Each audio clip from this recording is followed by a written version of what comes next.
yana bir bashorat. Payg'ambar alayhissalatu vassalomning o'zlarining so'zlari.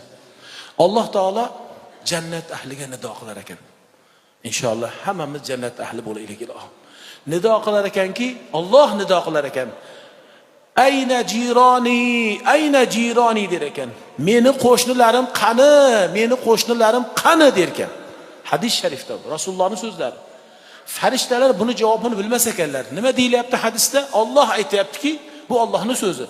Meni qo'shnilarim qani deya Rahmanir Rahim so'rasa, farishtalar bilmas ekan. Alloh so'rayaptiki, qo'shnilarim deyapti-da.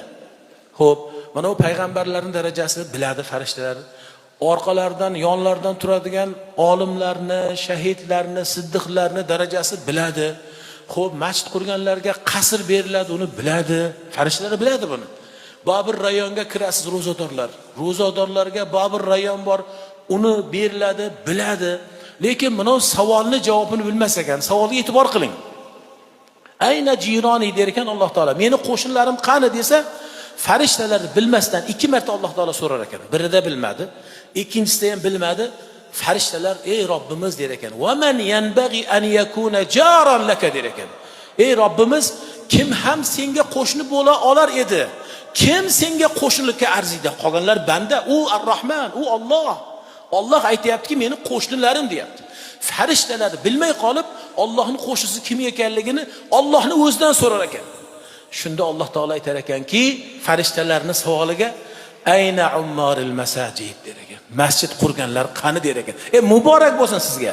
Chinoz ahliga muborak bo'lsin. Qani masjidni bino qilganlar, qani masjidni obod qilganlar. Xo'p, hozir biringiz aytishligingiz mumkin. Men Rossiyalarda bo'lib qoldim, chet elda bo'lib qoldim, masjidga yordam qila olmadim demang. Lekin bugun sizga fursat. Ramazon fursat. Keling masjidni endi zikri duo bilan, ibodat bilan, namozlar bilan obod qiling. Davomida nima deyiladi? Ummaril masajid, masjidni obod qiluvchilar.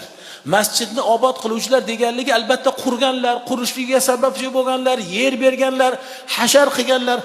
Aytadi farishtalar, o Chinoz xalqi bugun jipis bo'lib, hamdardlikdan masjid quryaptilar. O'sha ko'p gapiradigan ahrori bor deb farishtalar yozib boradi.